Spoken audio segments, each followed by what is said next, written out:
Welcome into Top Shelf. I'm Aidan Thakkar with my guys Kyle Cushman, Levi Smith, our guy John Mattis, gone in Buffalo for the NHL Draft Combine this week, overshadowed by a particular Stanley Cup Final going on between the Panthers and Oilers. Kicks off later this week. And today, the theme of the show is going to be problem teams, because about 5-6 years ago, the Oilers and Panthers could be categorized as problem teams, and one or two moves really flipped the direction of those franchises. The Oilers was being really bad for a long time and getting Connor McDavid. Panthers had some really important ones, but that big trade was the Huberdeau-Tkachuk trade back in the summer of 2021 to completely change that franchise around. So later on in the show, we are going to be talking about just some of the NHL's biggest problem teams and potentially one trade or move that could fix them. But before we get into that, we do have to get our cup picks on record, because I think that's really important. So we just need to know. You need to know what we're thinking. So, Levi, who you got? Who's your cup pick and your Conn Smythe winner? Yeah, I was there at the Cup Finals last year. I watched Edmonton get dominated, which shouldn't lead me to the pick that I'm making, but I think this is a team of destiny. I think this is Connor McDavid's ring. I really don't know if they can go 3 straight years. You can't keep losing. So I've got the Oilers winning in 7. And I actually have Draisaitl. I think he's going to emerge this series and be the go-to guy if McDavid and Huberdeau are kind of, or not Huberdeau, Barkov are paired up. I think Leon's really going to thrive, so that's my pick. That Team of Destiny line is interesting, because the stat that comes out from Jason Gregor was Gretzky's first cup came a year after he loses to the Islanders, right? In like Dynasty Islanders, yeah. And then they beat them. Right after that, Crosby gets his first cup in 08-09 after losing to Detroit the year prior. McDavid finds himself in a similar situation. Yeah. The biggest difference, though, is McDavid's like 5 or 6 years further along in his career than Crosby and Gretzky were in that time. The Team of Destiny thing, though, it does kind of point the Oilers' way. Would you agree, Cal? I would love that storyline if it comes true, just because you're talking about the greatest player of all time in Gretzky, the greatest player of his generation in Crosby. If McDavid were to have that same through line of lose a cup, win the cup the next year against the same team, like that's script writing right there from NHL. Like, come on, like at least make it a little less obvious. But no, it's awesome. Do we know as well? Was there a Stanley Cup Finals repeat between Crosby and Gretzky? Wait, what? What do you mean? With the Oilers and Panthers playing each other 2 straight years. Yeah. I know that the Red Wings and Penguins playing each other, that was the most recent rematch. Yeah. Oh, Is the Gretzky one the one before that? I don't think so. Was there another back-to-back? I don't know. I'm not. I don't know. Let us I know in know the that comments. there's only I two think in that like the might last actually 40 be years. in this. But yeah. No, I think that might actually be the stat that he said, is that there's only been 3 rematches. Oh, yeah, That's the whole there you thing. go. That's, oh, man, that would be crazy. So that is definitely in the cards on that thing. And I think Team of Destiny, if McDavid's following the Crosby-Gretzky line, maybe Matthews is following the Ovi thing and will actually win one in Toronto. I know you'd be hoping for that one. It took how many minutes to make it about Toronto? Yeah, how many minutes? we'll stay away from Toronto for a little bit longer. But Kyle, your pick, do you have the Oilers as well? I don't. I'm going Panthers. In my my predictions before the playoffs, I butchered the West and was perfect in the East, and then my cup pick was Vegas, so I can't go and stick with that. But the Panthers are just such a well-oiled machine. Like, everyone has talked about it so much, where they're such an elite team, lines 1 through 4. The defense is great, and you're getting good goaltending from Sergei Bobrovsky. It's just such a good team with so few weaknesses that I just don't really see anybody beating them in a 7-game series right now, the way that especially lines 1 through 3 are playing, where you look at like the point production of everybody, and the Oilers obviously have the 2 top dogs and some other guys in that mix there as well, with the run that Nugent Hopkins has been on and Bouchard on the back end. But just lines 1 through 3, everyone has like 12 plus points on the Panthers, and I don't see that changing. And I think depth is going to be the key aspect here for the Panthers again. So I've got them winning the cup here. I'll say they do it in 6 here. And Conn Smythe winner? Conn Smythe. It would be amazing to see McDavid go back-to-back in losing efforts. I don't think that will be the case, though. If the Panthers win the Cup, I think the voters especially will want to get a Panther in there. And for me, it's Sasha Barkov. where he's such a dynamite defensive player and he has kind of the points to back it up this playoff run as well. Like you look at that series-winning assist that he had in that last series to make it to the Stanley Cup Final. He's such a stud and is the backbone and the core piece of everything that revolves around the Panthers. So I think if the Panthers pull it off in the Stanley Cup Final, unless somebody goes on some insane Cup Final run, I think it's Barkov.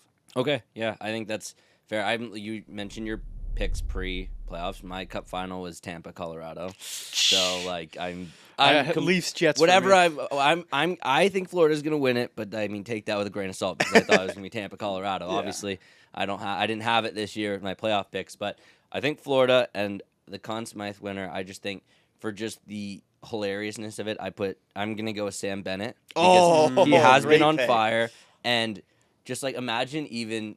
Just like how much money that guy would make on a contract outside of Florida. Because I think if he stays in Florida, and this is a conversation for another day with Bennett, if he stays in Florida, I think he'll take a massive discount to stay in Florida. If he goes anywhere else, like it's gonna be like $9.5 million. He wins a Conn Smythe, it might get into that. If he has a couple of big goals in the final with the goals that he already has behind him, I don't think it's completely out of the question. And it's shocking because like no matter what, he's going to get 45 to 55 points in the regular season next year. So if you pay him $10 million, and the management probably would know that's the case, but I don't know, you tell a fan base you're going to make this guy your highest paid forward or something like that, you expect him to have 95 points, right? But that's not the case of Bennett. But I do think with Florida that they are just so built for a 7-game series. Yeah, and they talk about it all the time. It is just that is the way they're constructed. And even last year, they go up 3-0 in that series against the Oilers, and they let them chip back away into it. And then Game 7, they just shut it down. And I just don't know, like, if the Oilers are to win this series, I think they've got to win it in 5. They got to do what the Leafs did when they went into Florida and had a chance to go up. Was it 3-1? Yeah, or they had a chance to go up 3-0. 3-0. And, like, you can't – the second the Leafs let that slip away, like, the series was over. And that's the same – it'll be the same situation for the Oilers. Like, if they get a lead, they've just got to, like foot down on the gas pedal because which Florida they did against Dallas. Which they lost Game 1 in some shaky fashion with the way that third period went, and from there on out, 4 straight, boom, they're in the final. And a similar story against Vegas too. And if Stuart Skinner is playing like the way Stuart Skinner has in the postseason, then I mean the Oilers are going to be in good shape. But I mean that's who knows with Stuart Skinner. And if they have to go to Calvin Pickard, the series is probably over. In my opinion. I'm looking forward to this final. I think there's so many different storylines between that stat. Like that through line is incredible, and this matchup itself, a dump and chase team versus a rush team, and all those different factors. Like I think this is going to be a very, very fun Cup Final again. Yeah, I would agree with you. And we talked about it at the start of the show. These guys were problem teams a couple years ago, which means that it is possible to turn your franchise around. And there are a lot of problem teams in the NHL, a lot of teams that are kind of like stuck in limbo a little bit.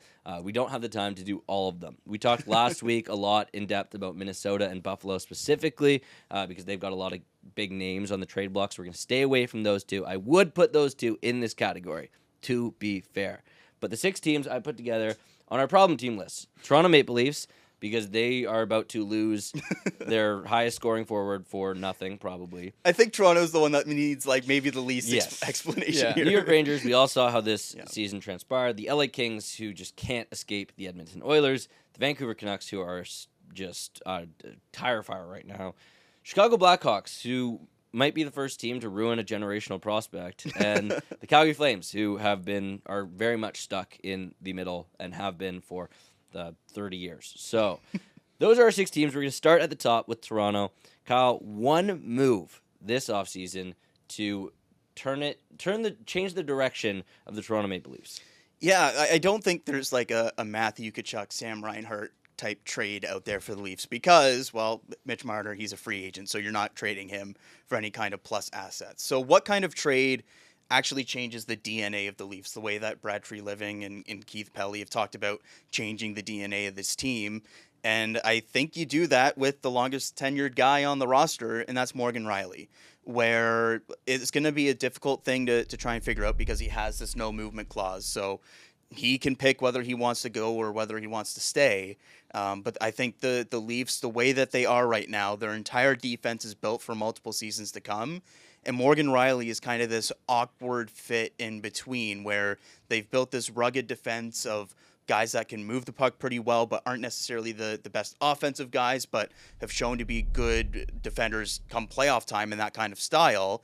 And Morgan Rielly is more of this puck rusher who's good in the offensive zone, but maybe not the type of power play quarterback that most teams want, and is at $7 million and is signed long term and just had his lowest ice time season since his early 20s. So it's all of these factors, and after another playoff series defeat where Morgan Rielly has some shaky defensive moments, like you think about Game 7, and some of the big reasons why that game changed the way that it was because of Morgan Rielly, I think that it's something that they have to explore. So what's a trade that would make sense for Morgan Rielly and the Maple Leafs? I look to the West Coast, where Morgan Rielly is a BC guy. So if he's going to accept some kind of trade, I think something close to home is something that might entice him to go back west. And I don't really see a fit with Vancouver proper, just because they just got Marcus Pettersson in there. That would be another lefty. You have Quinn Hughes as that number one offensive guy.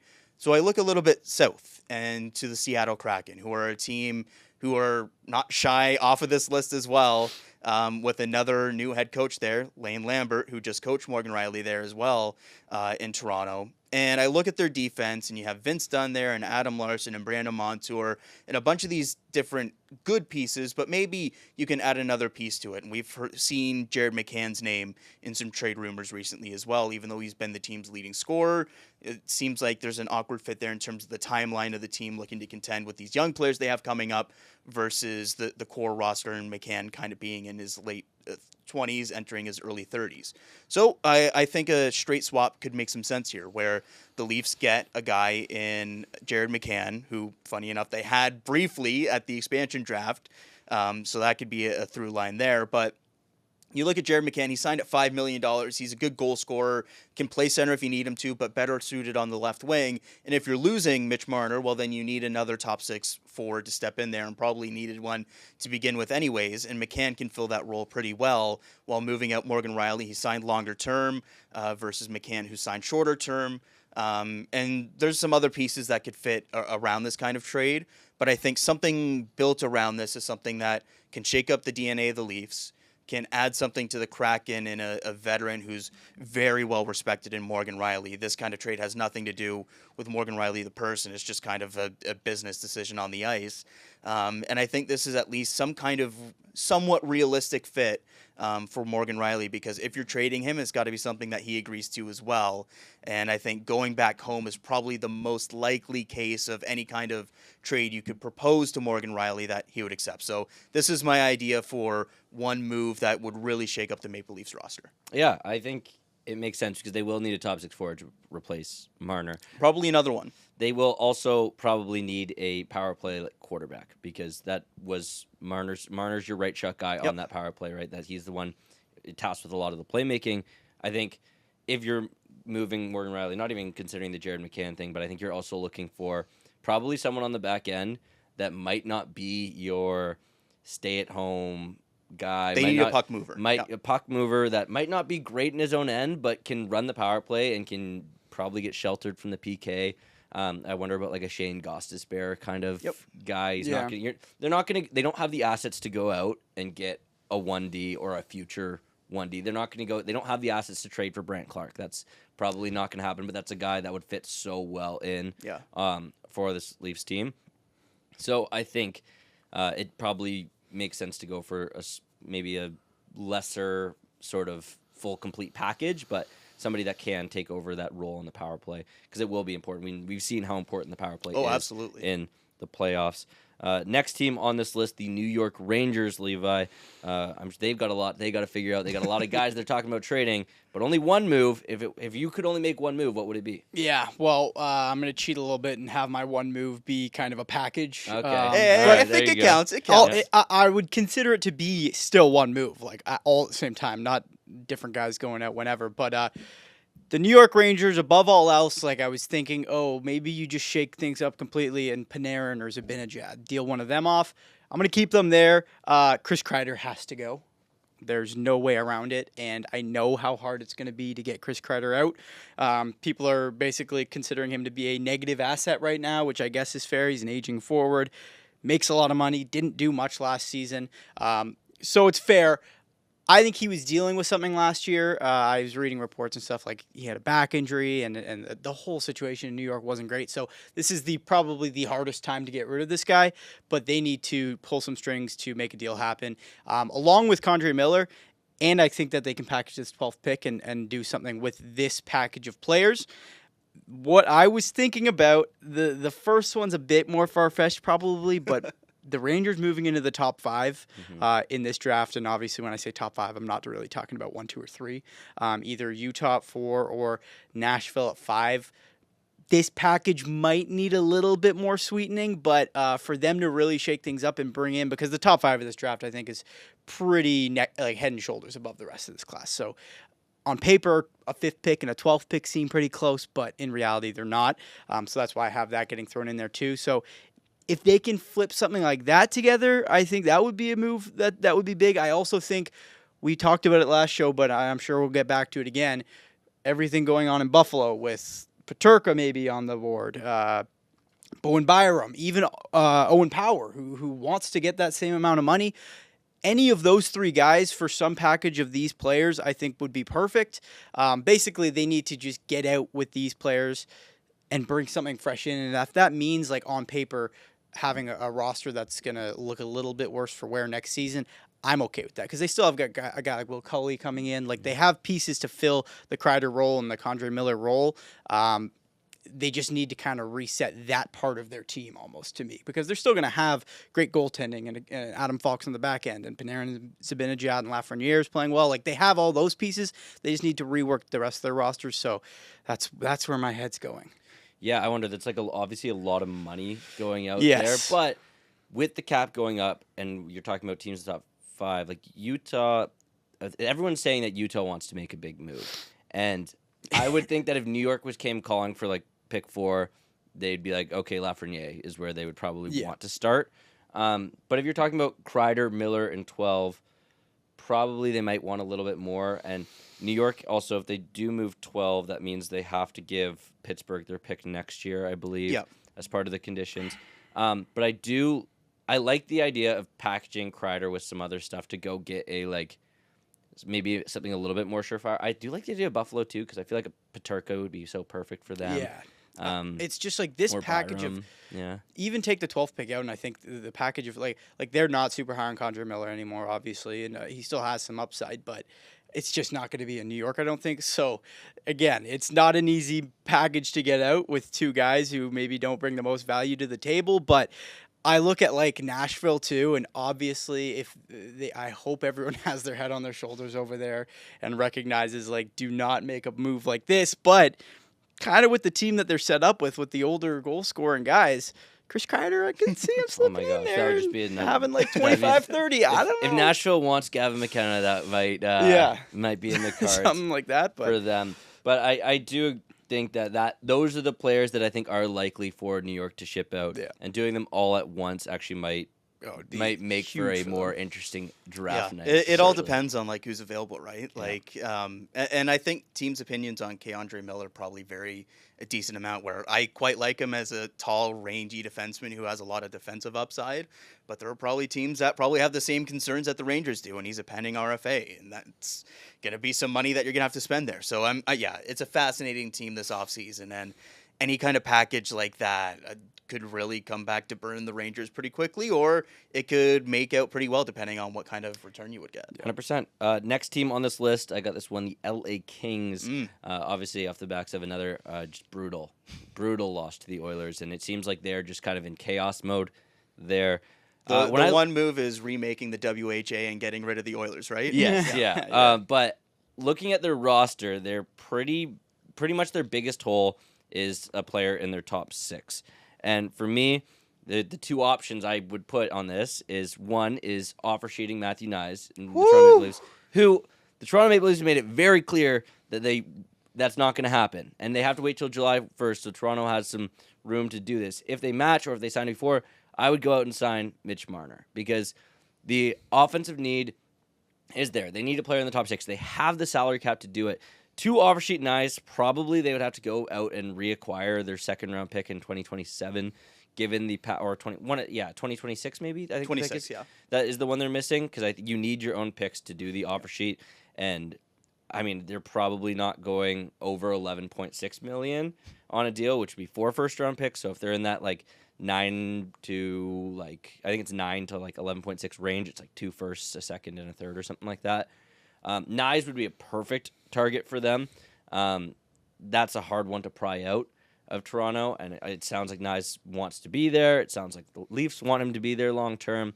It'll be interesting to see what kind of deal they come to, but if they wait on it, you could go after it. But I also think Mitch Marner would work there too for the Kings. I think LA has the center depth that they should be able to compete in the Western Conference. Anze Kopitar, Quinton Byfield, and Philip Deneau, that is a trio of centers in my mind that, like, Kopitar and Deneau are going to be what they are probably until they retire, in my opinion. And Quinton Byfield just has room to grow, in my opinion. I think he's a guy that could be kind of hit his peak around 29. Like, that's how I feel about Byfield. I think one more player, one more offensive dynamo, especially a guy like Marner too. Like, even if you can't get Nyes, Marner could be he could score 100 points in LA, and I think he could use. Obviously, Marner wants to change the scenery, and LA could probably afford to pay him as well. Yeah, I really like that Marner fit. Obviously, the nice stuff is a lot of circumstantial, just because like you can submit the contract, but the guy also has to agree to it, which is a whole different factor. But if the offer sheet thing doesn't come to fruition, which would also be hilarious because it's Ken Holland, given everything that happened with the Oilers after he left, Marner would be such a fun fit there in terms of just really going all in with this group and revamping that top six where they have so many good pieces, but consistently the issue with the Kings has been who's that top end guy who's going to take over a game or be that guy who can do that. And it's like, you've got some guys that if you can squint, like maybe Quinton Byfield could take over a game, like maybe Kevin Fiala, maybe Adrian Kempe, like those guys like have the upside to do it.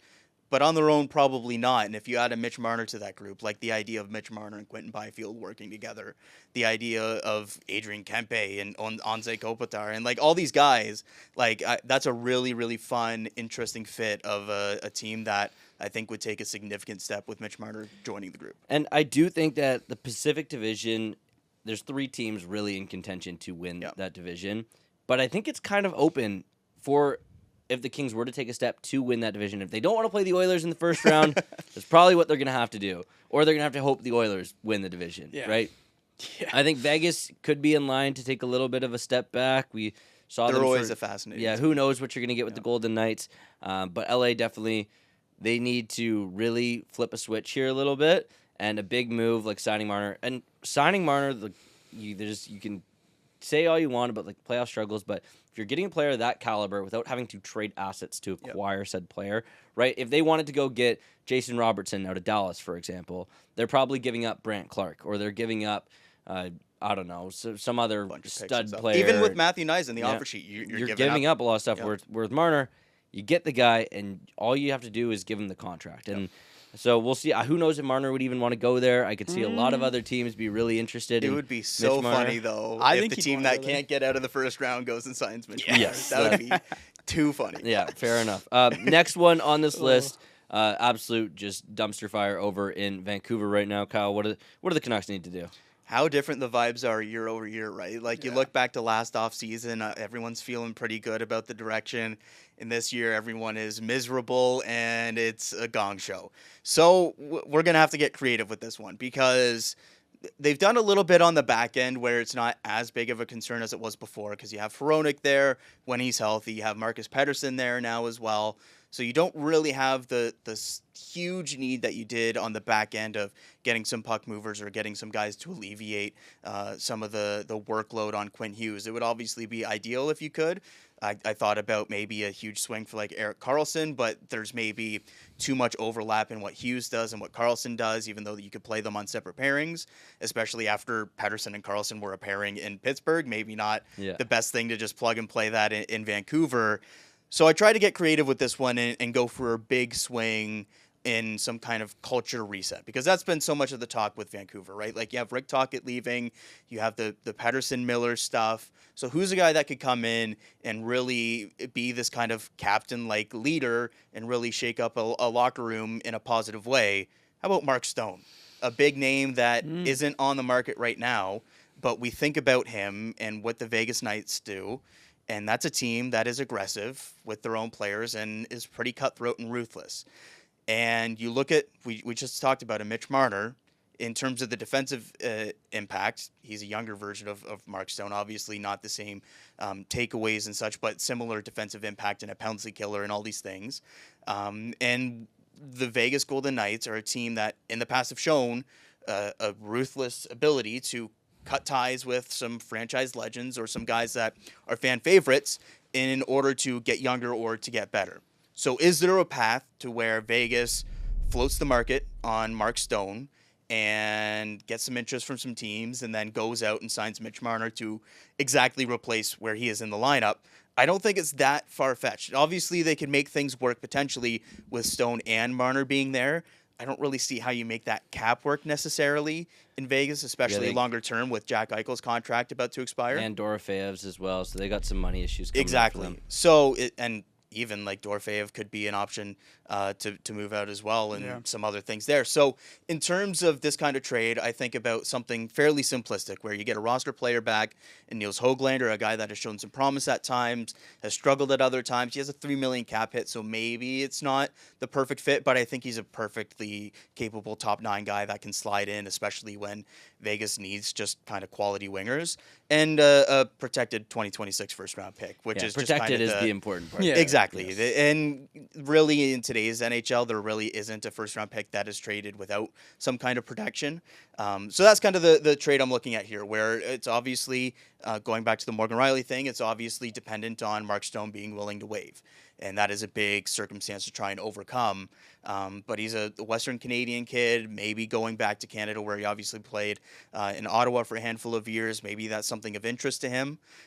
Maybe it's not, just because of the direction that the Vancouver Canucks appear to be going in right now. But in terms of some kind of big shakeup that the Vegas Golden Knights love to do, but also would really help out the Canucks in terms of what they need, this defensive-oriented point-per-game winger that is basically a perfect guy to pair with Elias Pettersson to get his game going again and be a guy that can help Quinn Hughes in the locker room and with a new head coach. All these different factors. If he's available, Mark Stone seems like a great fit for the Canucks. It's just, is he available and would he waive are the big question marks. But I think this would be a big move that would shake up, obviously, 2 big franchises here. I think if I was Vancouver and I didn't have to give up a first-round pick, I think I'd consider doing this deal. I think as Vancouver, I would be more comfortable giving up one of their blue-chip prospects than I would be in giving up a 2026 or 2027 first-round pick, because there is just a significant possibility that in the next 12 months,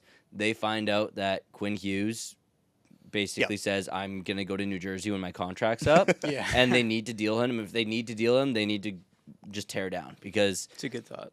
That's a fear. Like, you can retool around a Quinn Hughes, Elias Pettersson roster pretty easily. I don't think you can retool around an Elias Pettersson, Philip Hronik, and like 37-year-old Mark Stone or whatever he'll be. And I don't know how old Mark Stone is. And the other key aspect that I did forget to mention here is the contract for Mark Stone, where his contract expires at the same time as Quinn Hughes. So if that was the direction that things went, it's not like some long-term commitment that you are. Obviously, you can re-sign him. And they could get some stuff for him, too. Like, they could reflip and maybe like Eric Brandstrom in a second-round pick. Yeah, something like that. Yeah. That guy's off to This would be Switzerland. Yeah. Would this be enough to land Mark Stone? That's where I'm looking. Well, here's the thing is, the price of wingers is just like, guess that's true, so bad. Like, you just don't get a lot for that aging winger. And yes, Mark Stone has a great reputation as like a leader and a winner and stuff like that. But any team acquiring Mark Stone's like, you have to pay him a crap ton of money. He most likely will not play a complete season for you. He's played one complete season probably ever in Vegas, maybe 2, or maybe I'm missing one, but he hasn't played a lot of complete hockey. And it's not like he's going to go put up 90 points on your team. That's not. You're getting him. He's probably a 60 to 70 point guy if he plays like a full season on a team that doesn't have Jack Eichel. Sure. And he's a great leader. He's a great player. definitely a culture setter too. And for a like team that needs that, that's a great asset to have.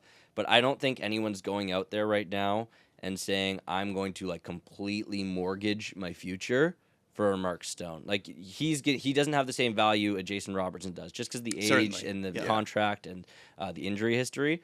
But I do like the idea of Vancouver not completely tearing it down, because it's not easy to get a Quinn Hughes. It is not. And you say what you will about Elias Pettersson, it's not easy to get an Elias Pettersson either. And if he does find his form again, that contract will actually look probably pretty good with the direction the cap is going. Vancouver, interesting spot though, and they could go in a bunch of different ways. I think they could trade Quinn Hughes and Elias Pettersson at the draft, and I mean that might not even be the wrong decision. Levi, though, one team, the Chicago Blackhawks, they need to do something to help out Connor Bedard, because he's having a very frustrating start to his young NHL career. One move, though, I mean, they probably need a few, but one move, what are you doing? My one move involves two guys, and it's basically outside of maybe Connor Bedard. I'm not even ruling out the third overall pick. Do whatever it takes to acquire one of JJ Peterka or Marco Rossi. These are two guys who are on a very similar timeline to Connor Bedard, which is the exact opposite, and obviously the preferred route that the Hawks should go than signing like Teuvo Teravainen and Tyler Bertuzzi and Nick Foligno and Pat Maroon, like the oldest guys in the league. These are two guys who are just about to enter their prime, right around the same age as Connor Bedard, that the Blackhawks desperately need. And so you can see there in very fine print all of the potential guys that I have going out of Chicago. It could be the third overall pick. It could be Oliver Moore, who I know he played 9 games, I think, so far in the NHL, and people are saying, why would they give up on this guy already? 19th overall pick. I don't care if he's Sidney Crosby down the road. Right now, get him out. It's a bit harsh, but Lucas Reichel's on the list, Jason Dickinson, like the list goes on. They need to formulate some type of package for one of these two guys. Obviously, I think Peterka is the preferred guy here.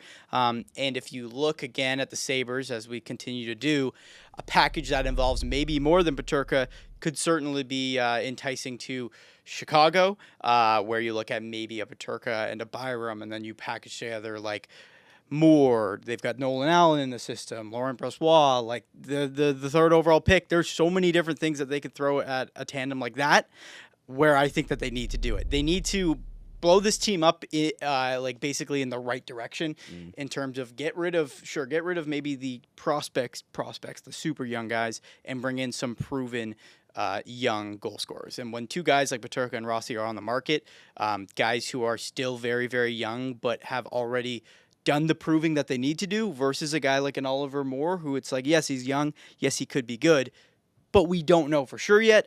That's the direction you need to go. So any package of those guys there, I think, to bring in either of these guys would really check the boxes. I know last week, too, we talked about a trade with Chicago and the Wild, where I believe it was Reichel and A first-round pick for Rossi. Yeah. So obviously something like that. Just anyone to bring in guys to play alongside Connor Bedard. What do you guys? Who says no to this trade? Chicago trades the third overall pick and Jason Dickinson to Buffalo for JJ Peterka, Bowen Byram, and the 8th overall pick. Ninth, I think. 9th overall pick. I think Is that enough to get both those guys, or maybe even because in my mind you get two young guys that sort of fit the Bedard age range. You still get a top pick, and you're still going to be bad enough that you'll be in the top 10 at least of the draft, of a better draft next year. Maybe it's not even the 9th overall pick. Maybe it's Buffalo's 2026 pick that you're asking for in that deal. Would you consider moving the third overall pick as Chicago, considering that they should or could have a couple more top 5 picks coming? I think you consider it, just because the cumulative impact of Peterka, Byram, and that kind of later top 10 pick could end up being more than a singular asset there. But I think the Blackhawks at this stage are still in the asset accumulation stage in terms of the high-end guys. And right now they're still looking for that top-tier running mate for Connor Bedard. And I don't think you get that at 9th overall. I think you can get that at 3rd overall, depending on what options you want. So it's something I would definitely consider, because I think Peterka would be a great line mate for Connor Bedard. But I don't know if Peterka is the franchise-changing type guy to go in that mix. And Bowen Byram, they have a couple of similar type guys, but I think he'd be a strong fit on that back end. So it's definitely something to consider for that kind of like big third overall thing. I love the Peterka fit in general. I would be wary of moving that third overall pick. My thing is, like, I wonder if Peterka is Porter Martone long term, because that's a lot of people think they'll take Porter Martone. Is he long term? How much better is he than a Peterka long term? Yeah. He definitely could be when you consider the size and like that part of the game. But offensively, is Porter Martone like a 60, 70-point player that as early in his career as JJ Peterka is? I don't know, and that'll be the tough one for them. The other thing with Chicago is, as much as maybe Hawks fans want to believe it, this is not a free agent destination. Guys, more often than not, now we see a guy like Nikolai Ehlers or a guy like these kind of middle-of-the-pack free agents, they want to win. They don't want to go and play in Chicago and lose and be part of a rebuild, especially these guys who have gotten closer to winning than losing. So they have to make, if they're not content on doing a very long rebuild, they're going to have to make a big trade, like something like this. Otherwise, you can't collect assets and free agents. It's one or the other, I think, for a losing team. So they're in a weird spot, though. Yeah, that's fair enough. And I think they need to start moving away from this just insulating Bedard with guys who can't really skate very fast anymore. But last team on this list, I have the Calgary Flames. And they're in an interesting spot because they are bottom 5 offense in the league. But because they found their franchise goaltender in Dustin Wolf, they're going to be picking in the 14 to 18 range probably for the next 4 or 5 years. The issue for that is because they haven't had a number 1 center since Joe Nieuwendyk. Right? Well, when you put it that way. And they need one. And how are you going to get number 1 center is, well, you sign them in free agency. Well, it doesn't really fit their like age range moving forward. So that, in my mind, the way to fix the Flames problem is they need to trade up. And I think Utah's number 4 pick could be available. Even San Jose's number 2 pick could be in the talks. And I think for Calgary really to threaten and to get into like a contender status, they need a 1C. And they're not going to bottom out. They're just not going to do it unless they're too good. They're too good. They have too many good players to be as bad as a Chicago or one of these other teams in this Gavin McKenna draft coming up. It's just not going to happen. So what do? Well, you're not trading for or signing a Jack Eichel. Like, you had your chance at that when you were in the Gaudreau-Tkachuk era, and you didn't do it. And you look back, well, Vegas won, Calgary didn't. So in my mind, how do you get that guy? Well, your only option then is to trade up. And in a draft where a lot of these teams kind of seem open to that at the top, I wonder if this is the year to do it. They have a ton of assets. They have so many like winger prospects. They have a bunch of first-round picks. They've got 4 over the next 2 years. They've got like Rasmus Anderson, who is a big trade chip. I just really wonder if they have enough to get something, to get the pick right out of Utah, because it seems like Utah wants that like top 6 forward. And it also doesn't seem like Calgary wants to trade a Nazem Kadri, who could net them more assets to put towards a top pick. But, yeah, I don't know. What do you guys do? Do you think trading up into the top 5 is still a legitimate path teams could take in the NHL? Because we haven't seen it in so long. Yeah, I think this year it's more of a realistic possibility. It's tough when it's trading up in terms of a draft pick type trade where it's pick 8 and whatever to move up. It's a very different thing when it's asset X for that kind of top pick. And it's like Alex DeBrincat is like the most recent one, and that was like 8th overall or something like that. There was the Alex Romanov trade that was just outside the top 10. So like it can happen, but when you're creeping up into that top 5, it's really tough to pull off. I think the Flames, as you mentioned there, have a lot of intriguing assets in terms of a mix of both roster picks and prospects, where if there's a team that can pull off something like that, I do think the Flames are a team that can at least propose something that teams in that range would consider. And then the question then becomes, does a Nashville prefer kind of quantity of assets to help their kind of reset here this offseason, or do they prefer the one asset of that kind of higher end draft pick? Like, that's where it'll ultimately come down to. But you mentioned it, like Rasmus Anderson, is there Nazem Kadri's there, depending on what they want to do with that. You have the draft pick capital, you have some prospects that you've taken in these past couple of years. There's enough there that you could package something together and make an intriguing offer. but then the other team on the other side has to agree to it. So that's where the hesitation comes in for me.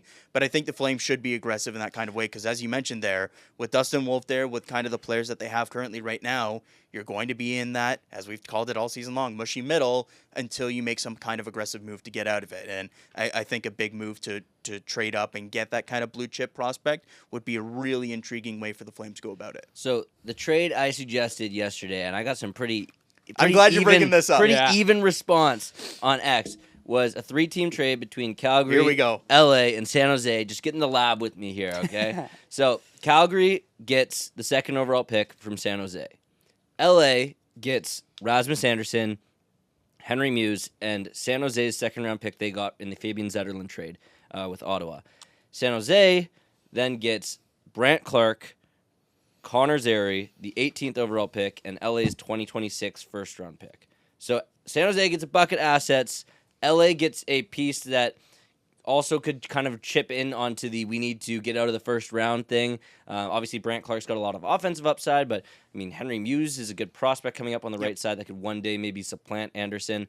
And then Anderson is a guy that can slot into your top 4 or even onto your top pair right away. And then Calgary gets that top pick that they need. San Jose obviously needs a defenseman. That's why they want to get up to number 1 to get Matthew Schaefer. Like, they don't really need a Misa or a Higgins. I mean, I'm sure they'd be happy with them. They'd be okay with a Misa or a Higgins on their roster. But that's just the thought process in my brain of how they make a trade work. Because to get a top 5 pick, a lot of those teams don't want a 28-year-old Rasmus Anderson that's due for an 8-year contract till he's 37. Right, that doesn't fit the mold there, and for the same logic, like if they wanted to trade to Nashville, for example, like how many assets do you have to give Nashville, and then are you giving them so many assets just to get Caleb Desnoyers or an Anton Frondel? I think it's really only realistic to pay all those assets to trade up if you're the Calgary Flames, if you really believe in a Misa or a Higgins. And it's interesting because, I mean, those guys are good. They're the top guys in this draft, but are they even 1Cs in the future? That's a conversation for another day. Yeah, exactly. I love the thought process there of getting creative like that. And if San Jose isn't able to get up to 1, or if Schaefer does go 1, or whatever the situation is, Brant Clark is a guy that they'd probably have a lot of interest in. Now, would the Kings have interest in him ending up pretty close by? Maybe not, but it seems like the Kings are open to moving him because of the logjam that they have. If Vladislav Gavrikov isn't looking like he's going to resign, they'll need another defenseman there. I can see a way where all those pieces come together to making it work, which would be a remarkably, incredibly fascinating trade. The findings of it too, like the results of that poll speak for themselves. There you go. Yeah, I think it was like pretty much 33% from the Who Says No thing for each team. The last time there was like the rumors of a 3-team trade at the draft was the 2016 draft, because for whatever, Edmonton wanted Matthew Tkachuk, Calgary wanted Pierre-Luc Dubois, Vancouver wanted I don't know, but then Columbus shook it up by taking Dubois 2nd, so Puljujarvi was all of a sudden available at 3. Edmonton took him, and 3 and 4. 3 and 4. Line A went 2. Sorry, yes. Sorry, correct me there. But yeah, that shook that up. Imagine how the NHL would look today if Tkachuk was an Oiler. So many of those draft day trades. Wild. Like that. I think the most impressive part about all of this was that you remembered all of those assets in your trade. That's pretty. Oh yeah. Well, I mean, I had a lot. You got it on lock. I had to have a long conversation with one of my buddies about it because he wasn't bought in. Deep in the lab. Yeah, deep in the lab on that one. But those are our 6 sort of moves for these teams throughout, and there are other problem teams in the NHL, and we'll be touching on them as we go through the next few weeks leading up to the draft and free agency. But there is a bigger storyline to watch right now, and that is obviously the Stanley Cup Final between Florida and Edmonton kicking off later this week. So you got to let us know in the comments who your winner is, and as well as your Conn Smythe winner. For us, we were 2-1 in terms of Florida. So but we don't have John Mattis here to break to see if we get a tie or not. I feel like he'd be an Oilers guy. I feel like Mattis would be an Oilers guy. But Mattis did also have Edmonton losing to the Kings in the first round. It's true. As we all did. Yeah, I was going to say, let's maybe not acknowledge that. That's a shameful one on the channel for that. But that's all the time we have for this edition here of Top Shelf. For Levi Smith, Kyle Cushman, and myself, we will see you next time.